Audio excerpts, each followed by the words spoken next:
Amagoia Mujika ongi etorria, txapera. Eskerrik asko.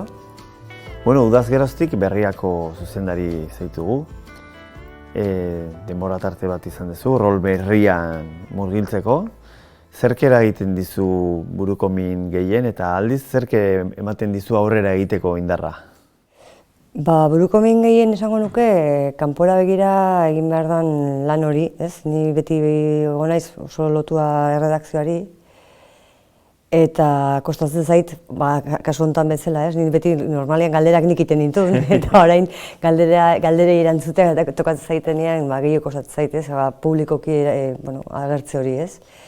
Eta gehien gustatu edo erronka handienak, ni orain aurretik egiten nuna pixka bat egiten jarraitzea, ardura gehiagorekin, baina niri gustatzen zait erredakzioan egotea, eta iruditzen zait orain eta ja aspalditik, baina garai oso komplikatuak daudela, baina erronka handiak daudela, eta taldean lan egitea gustatzen zait, eta alde horretatik oso pozik nago berrian lantalde oso ona daukagulako, eta ilusio bat ere badagoelako. Claro, badalako nolabait ere instituzio bat, ez? Esatez buruko minen horren edo eragozpen handiena edo gehien kostatzena nolabait zu ordezkatzen dezulako erakunde bat, egunkari bat, lan instituzional moduko bat bezala hartzen dezulako, ez? Eta autoexigentzia maila ere handia da, beti, askotan hori beldur hori hankasartzeko, ez otera izen mailara, behar nuken mailan egongo, ez naizen iritsiko hori, ez? Hor daukatzea, azkenien, esposizio bat da. Eta zure aurrekoa plaza gizona zalako gainera, ez? Gainera, egia esan ez dut asko pentsatzen horri buruz, Martxelo da gainera, eta edo zein, Martxelo oso ezaguna da, eta bere ibilbidea eta herri honetan oso asko indu, ez? Baina niri esan zidatenean lanpostu honetan, lanpostu hartzeko, argi eukinuna da, lehenengo aldian ez parra genuen, ez?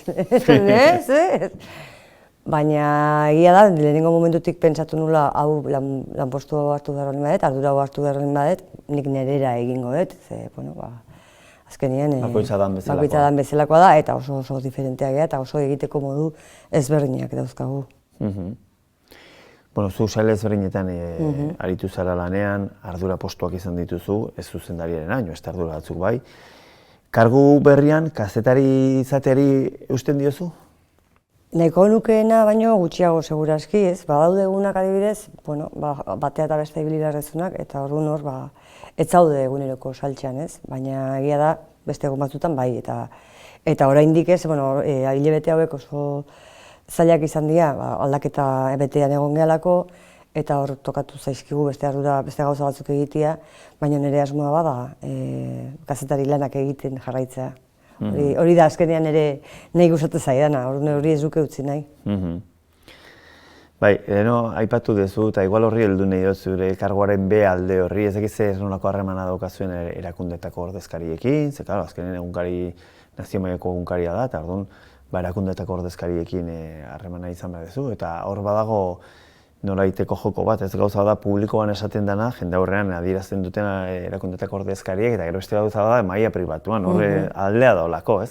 Sekulako aldea da, nik egia esan, orain arte tokatu zait, politikariak, unibertsitateko arduradunak, eta ezagutzea, pribatuan milerak egitea, pixkat nire buruari aurkezteko, eta nik orain arte ez topatu inungo esirik, inungo tratu alako tensorik, ez oso amable izan da. Eroso, bai, eta azkenean hartu eman pertsonal hori, ez dena hain plaza publikoa, ez dut inungo arazorik euki, eta gainera esango nuke sorpresa honak hartu ditu dela ere.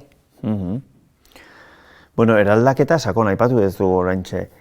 Behar bada eraldaketa handi bat irakurrelek eta hartzailek ikusten ez dutena, barruko antolaketa, batez ere edizio sistema goiti bera aldatu dezuelako, baina ez talde, kanpora begira ere, azala eta mamia zuen lehenbatako azana, diseinu ere berritu dezue. Bi oso aldaketa handiak izaten dira egunkari batean, Eta gainera, zuzendaritza aldaketa bat egiten denean, ez dakizu sentitu zean batzutan zirkoan egoten dian hauek jauzi mortal hiruko hitza egiten dutenen pare, ala sentitu zean momentu batzutan? Saltoa ematerakoan bai. Ze azkenian, prozesu oso luze izan da, eta gure hasieratik jende guztiarekin egin nahi izan dugu aldaketa, ez? Hor hasieran pentsatu genuen egunkari nazional atal guztiekin esan nahi. Bai, eta jende guztiarekin. Argi neukana zen, 4 pertsonak egingo bagenu hau, atzeko guztiek egin behar dutela lan, ez? Eta aldaketa, orduan aldaketa denon artean egin behar genula. Eta hasieran hasi ginen ondo, baina ikusten dezunean sistema guztia aldatzen. Ordutegiak aldatzen. Eta egun batetik besterako saltoa zen gainea, orduan momentu batean, eta azkeneko 4-5 hilabeteak izan dira bilerak eta bilerak eta bilerak, eta nun sartu beha.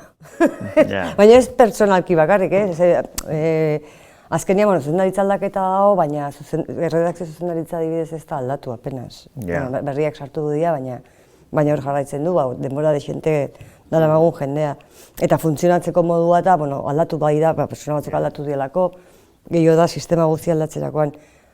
Baina impresioa burua ez dakit piztina, urik gabeko piztina bat botatzea egin zela bai.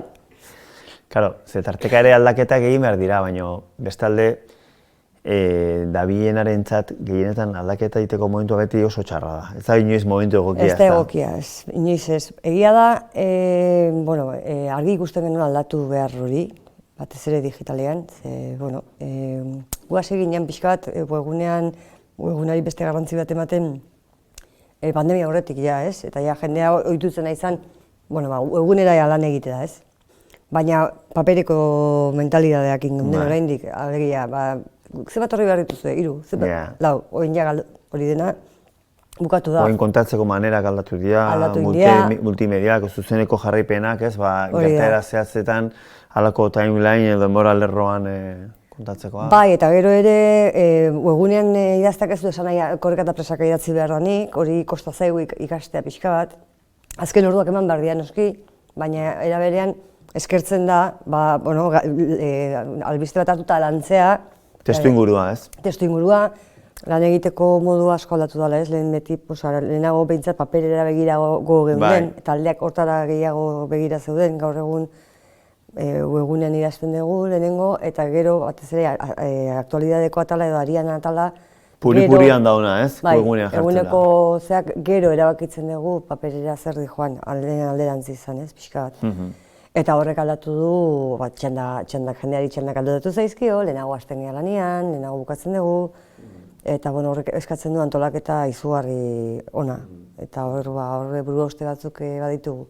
Eta egin deguna da pixka bat, orain martxan jarri plangintza bat, eta ikusi pixka bat zerk ez du funtzionatzen, zer bai, eta horren aldaketatxoak egiten jungo gara hemendik aurrea.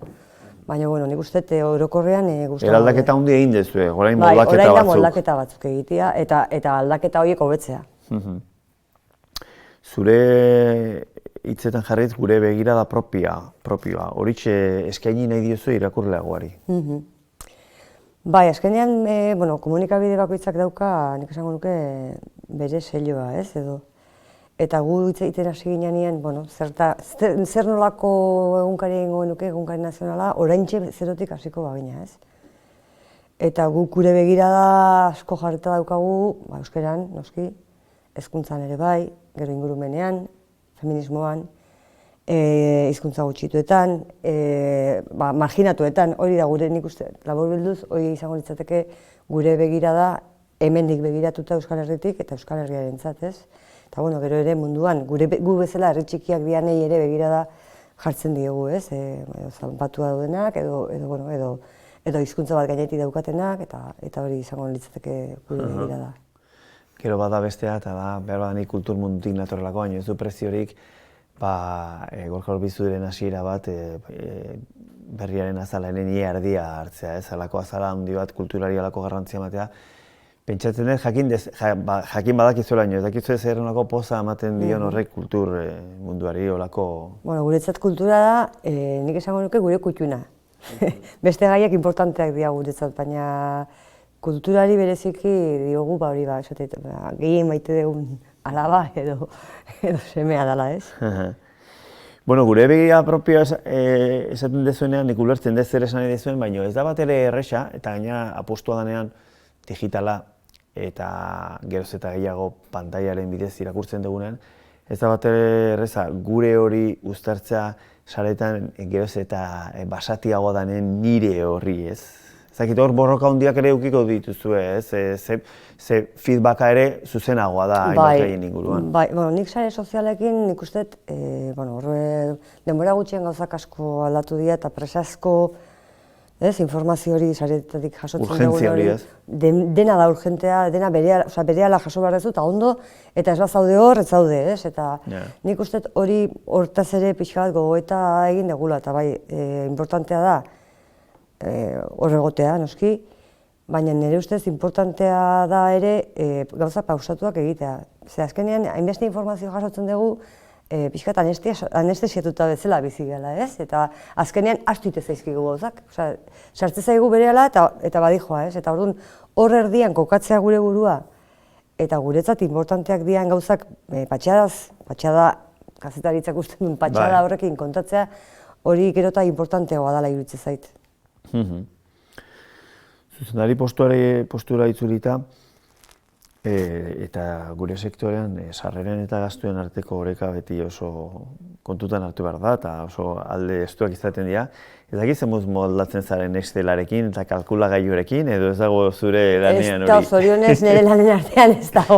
Tokiko edabide askoren zuzendaritzan hori ikasten den gauza da. Ez, nire zorionez igual zoritxarrez da, beste gauza bat ikastea da azkenien, baina nik zenbakiak guk dirua gastatzen dugu, eta honeak nahi deu, ez? Eta gero esatek egute, ez hori ezin dugu, ezin gehun honea ez daulako diruik, ez? Baina erabaki ekonomikoetan ere, zer ikusia badu zuzendariaren iritziak, ez da? Bai, azkenean zuzendaritza nagusi bat daukagu, eta hor, zenbakiak eta hor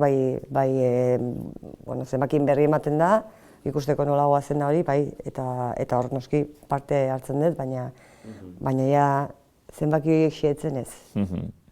Bueno, Saroben gaude Urnietako arte eszenikoen gunean. Ez dakit kasu asko egongo dian, zu nazio mailako egunkari bateko zuzendari zara. Eta oinez jontzaitezke zure lantokitik zure bizitokira, eta oinez jontzaitezke zure gurasoen bizitokira, zure sorterrira.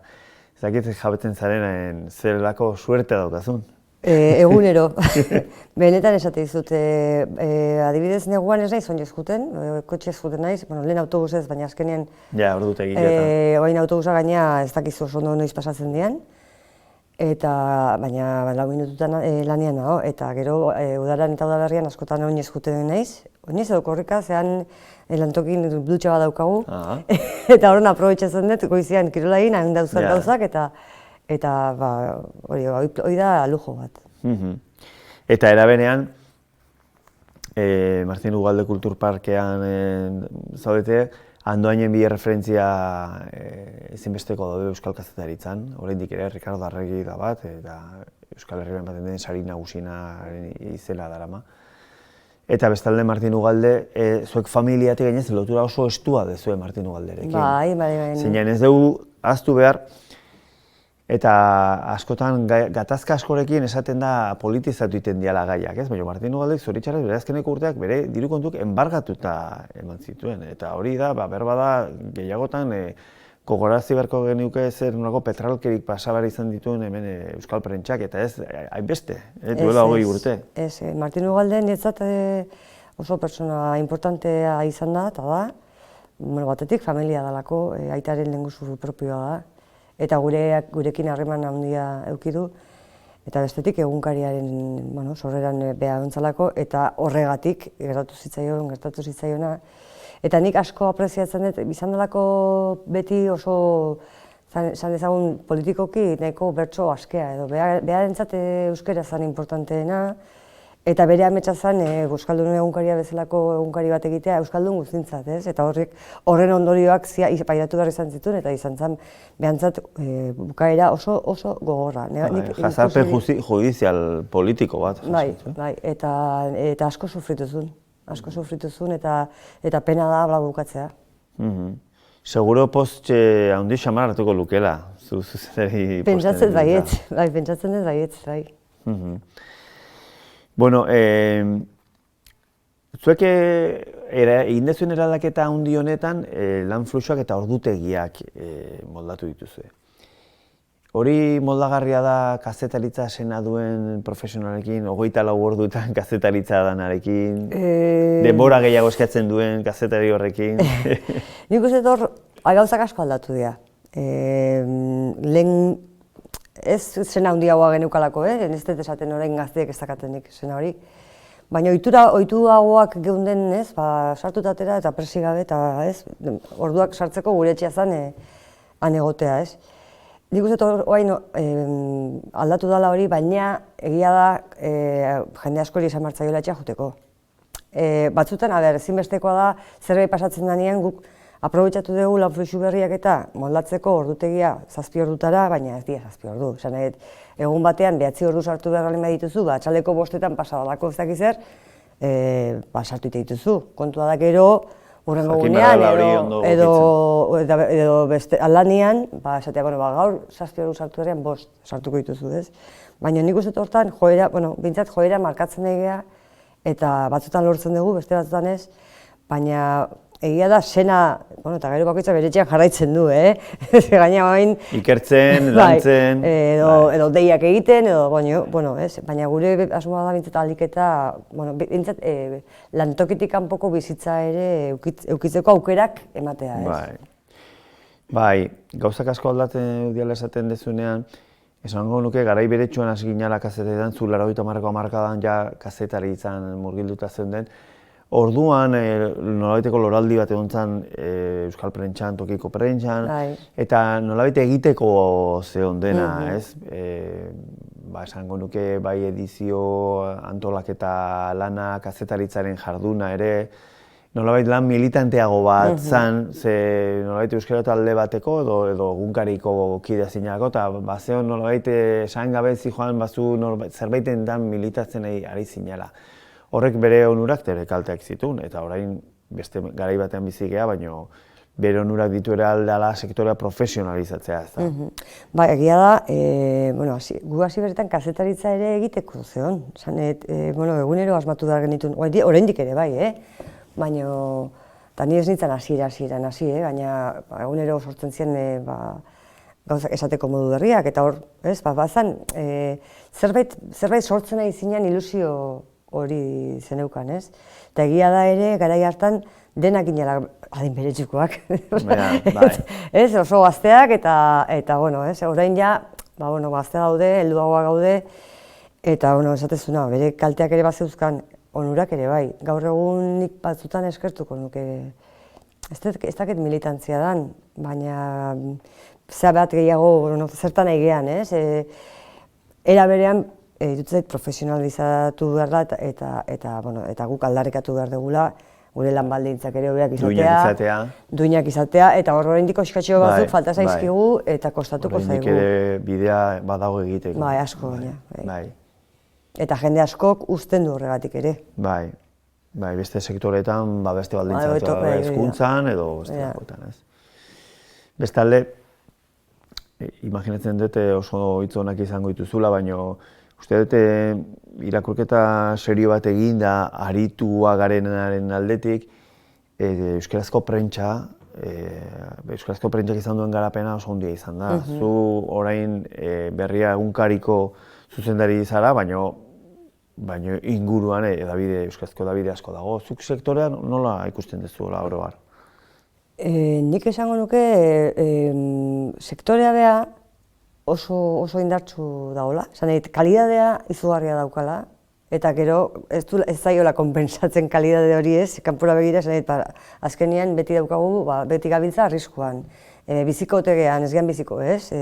Beti itolarrean, penurietan, ez? Eta nik uste hori hortaz, askotan frustrazio bat ere sortzen dula, baina kalidade aldetik izango nuke ez daukagula inoren inbidiarik pasa behar, eta esango nuke ere guri gehiago kostatzen izan zaigulako ere plus bat ere badaukala, ez? Eta gaur egun edozein ez berria bakarrik, berria, beste edozein lizkari hartu eta sekulako kalidadea topatzen duzu. Elkarrizketa honetan aipatu duzu, eta askotan aipatzen duzu talde lanarena. Hori praktikan nola gauzatzen ari zarete zuek talde lanarena? Berez, egiturak beak taldean egiteko aukera ematen dizu, eta nik uste askoz aberatsagoa dela, aberasgarriagoa egunkari batentzat, edo dozein enpresatan ari zehala, denon ekarpen hori. Nire kasuan, nik ez dakit bakarrik lan egiten.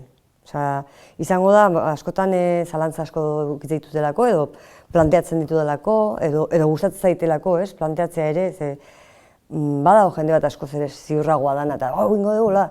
Ni beti, nola ingo zenuke, eta nik zerbait esan da beste batek ez, horrekin aportatu niretzat hori oso aberasgarria da, eta gainera lan egiteko erosoa egiten zait, naturala egiten zait. Eta gero gurea bezalako, eta orokorrean euskal prentsan, gure lantegietan irutzek alabeharrez ere hola funtzionatu behar dugula. Ez dago, ez dakit beste edozein lekutan dagoen mailaketa edo ez dakit, ez da horizontalagoa dela irutzeit lan egiteko modua. Proposatzen duen eta entzuten dakien zuzendaria zara orduan. Saiatzen naiz. Saiatzen naiz, bai. Bueno, eta hasiera itzulita zer piztu zuen zugan kazetaritzarekiko zena? Nik kazetaritza, baino gehiago, umetatik gustatu zait asko idaztea. Eta egunkaria sortzen naizela, Estatu Batutan egon nintzen 18 urtekin urtebetez. Eta han neola zero alea, atea zen da izpak bialdu zidan area. Eta esan, nik hemen lan egin nahiko nuke. Eta idazteko horrekin, filologia edo kazetaritza, beti gustatu zait, kuriosidade asko eukiet beti danik ez gauzak. Eta orduan, bai izan asko gustatzen zitzaidan gauzak, baina argi neukana zen idatzia izan behartzula. Ibilbide luzat indezu berria egunkarian, orain zuzendari postuan. Aro oso luze baten ondoren dator zurea, ez dakit zureak iraungitze data bat duen, epe jakin baterako zauden, esan daiteken ez zin daiteken esan? Esan bai, nik argi dakat, egon naiz behar dan denbora, baina ez behar dan denbora baino gehiago. Ez dugu jarri epe jakin bat, baina momentu batean edo ekarpen gutxi egiten diozulako, edo nazkatu zehalako, nik ez dakat. Nire helburu handien artean etzan zuzendari izatea, beste norbait prestatuagoa balin badao, eta hobeto egingo badu edo gusto gehioz edo, ez dakat momentu honetan mintzat, gero igual esabetzute mendik bi urte hor heltzen inezenean lanpostuari, baina ez zait iruditzen. Ez dakat inolako, nik bai nahi jarraitu kazetaritzan. Eta nire ilusioa eta kezka ere bada, pixka bat, gure kazetaritzak iraungo ote duen da nola, ez? Zuzendari izan edo ez, hori baino gehiago. Bitartean, lan ona egintzazula eta zorterik onena. Eskerrik asko. Moztu, ikuste batzuk eskizio.